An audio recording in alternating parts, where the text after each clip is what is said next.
Hello everyone, I'm Frodo and this is Budget Deck Tech. Today we're going to build around really cool card which is Torgaar, Famine Incarnated. This deck that I've made for today's Budget Deck Tech is a creature heavy, aristocrat-like strategy. We have many creatures that we don't mind losing because we can always get something out of them. As always, I wanted to keep the deck as budget as it's possible, while still keeping it competitive. Even though this deck has a lot of space for improvements, the current build performed for me extremely well. But for now let's head to the brewery.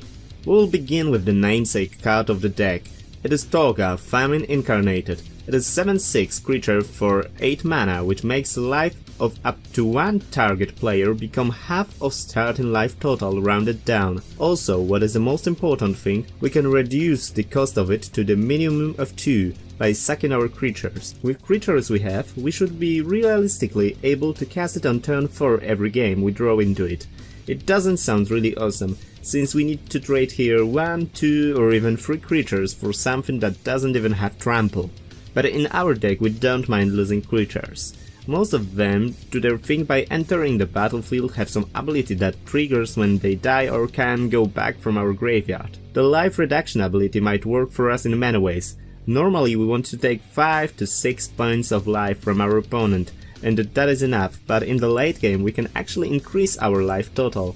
Let's say we have 1 life, we cast Torgaar, we potentially get something out of our dying creatures and get 9 life back. It might work wonders if it's used properly. Anyway, Torgaar appears to be a great card to build around, and in the right shell it is terrific. To not depend only on Torgaar, we have 3 copies of it, because 4 might be just too much. But now we need to focus on cards that make Torgaar's strategy possible. Let's start with Dread Wanderer. It is a 1 mana 2/1 creature that enters the battlefield tapped.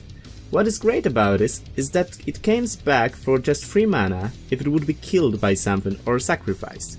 Thanks to it, we can push in some early game damage and then sack it to Torgaar and get him back later in the game.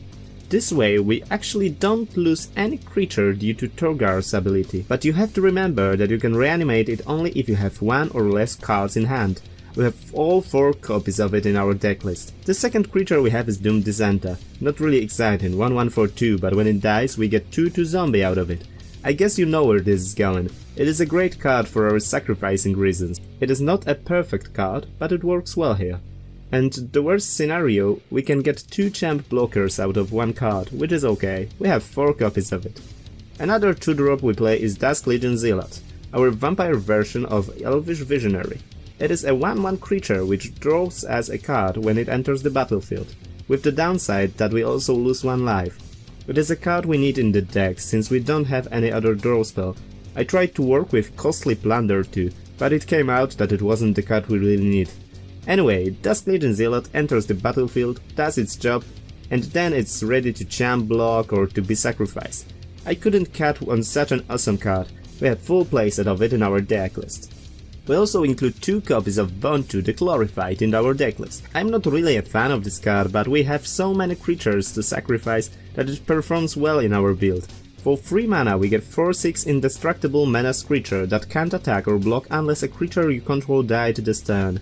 We can pay 2 mana to sacrifice one of our creatures and to drain our opponent. You can get quite something out of Bontu in this build. This is not the only 3-drop we play, as we also have 4 copies of Weaponcraft Enthusiast. It is a 3 mana 0/1 creature with Fabricate 2, so it can become 2/3 or give us 2 1/1 servos. We are mostly interested in the second option. This card isn't great by itself, but we have to remember that we need creatures to sack, and getting 3 of them for just 3 mana is great. We also have 4 copies of Walking Awesomeness in form of Ravenous Chupacabra, which is 4 mana 2/2 creature. When it enters the battlefield, it destroys a creature our opponent controls.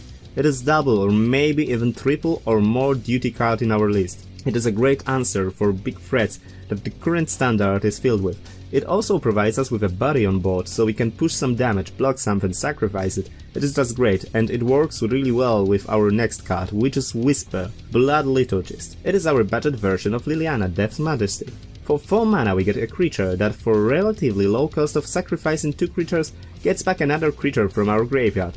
It is important to remember that we can also sack Whisper to itself. It is really good in our deck. Sometimes all we need is getting these tubes or Torgaar from graveyard, and it is instant speed. And although it's cool, if you have Lily to bring in, you should choose her. We have 2 copies of Whisper in this build. I wanted to figure out fit-in removal for this deck. It wasn't hard to realize that Fungal Infection is perfect for us. It kills some aggro creatures, allows us to do some trades and gives us additional body to sack or to champ block with on board. I love this card and I believe it is the best choice for a 1-drop removal in this list. We have 3 copies of it in our deck. Another one is good old Never to Return. 3 mana destroy target creature or planeswalker, which is really important in Teferi Karn heavy world. Also, as nearly every card here can give us additional creature. With its return part, we create 2/2 zombie token. We have 2 copies of it in our decklist. The last piece of removal is included here mostly because I think it is just great fun to cast it, and it also works surprisingly well for us. It is Eliminate the Competition. For 5 mana we can trade any of our creatures with creatures our opponent controls. It is strange, but it really works here. For the most of the games we have more creatures than our opponent, and trading our tokens, Dissenters or Dusk Legion Zealots for some real creatures is a good deal. I included it here because we need sweeper-like effect from time to time. But we don't wanna kill our most important creatures. As some people say, if it's stupid and it works, it isn't stupid. I believe them only partially, and that is why we include only 1 copy of it in our deck. Our secondary win condition is a card that is somehow underrated. Well, I guess it doesn't work in every build there is, and that is the reason. We play 4 copies of Rite of Balzenlock. 4 mana saga that in first 2 turns gives us 2/0/1 cleric tokens, and on the 3rd turn we create 6/6 flying demon with trample that force us to sacrifice other creature each upkeep. If we can't, we will get 6 damage into our face. This demon is a rapid clock, but even if it would be killed by our opponent, we still got 4 creatures to use with Bone to Torgaar or to bring back something with Whisper. We close our list with just 1 copy of Bontus Monument. It is a 3 mana legendary artifact that makes our black creatures 1 mana cheaper and drains our opponent every time we cast a creature spell. It is an awesome card, but it is not the main part of our plan. We don't need more than 1 since we are not really dependent on it. Yet we don't mind drawing into 1. Getting some additional life gain and taking some more life points from our opponent is great. But we don't want to sit with few copies of it in our hand. It is legendary artifact, so sadly we can't have 2 of them on the battlefield. So now we can get to the mana base. That is one of the simplest there is. We have 20 swamps and 2 Cabal strongholds. Some builds have full playsets of this land, but I don't think it's a good idea. The point of having this land is having as many swamps as we can, so having multiple copies of it on board isn't necessary. We want to draw 1 per game and that is all. In our sideboard we have 2 copies of Divest against creature or artifact decks, 4 copies of Duress against almost everything. We can pick not only control spells or planeswalkers like Teferi with it, but also vehicles and other artifacts, which is pretty important for us. We also have 3 copies of Fatal Push against aggressive strategies and vehicle decks, 1 Sentinel Totem against GPG decks, 1 Supernatural Stamina for games in which we want to trade with our creatures or against removal heavy decks, 1 Doomfall for slower matchups, 1 Cast Down, which is a great removal against decks that do not include legendary creatures, and 2 copies of Hour of Glory, if we would need to exile some god or other big guy. And that is the deck list. Being at about 6 ticks, it is really budget and solid reliable deck, but by investing in some cards we can make it even better. The first and the most important card is Lily. It is a lot better reanimator than Whisper. Maybe it is 1 mana more expensive and her ability is not instant speed, but we don't need to sacrifice anything, and if we have nothing to get back from our graveyard, we can always just make some zombies. She would be great in this list.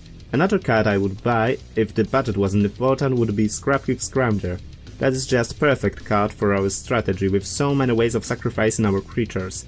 The last major addition is of course Vraska's Contempt, which is even better after Dominaria release, since now many decks play planeswalkers and we need ways to remove them. Would be great to cut Hour of Glories in sideboard and maybe some mainboard removal to add Vraska's Contempts. And that is all for today's Budget Deck Tech. Hope you've enjoyed the video. If that is so, hit this like and subscribe buttons below. See you soon!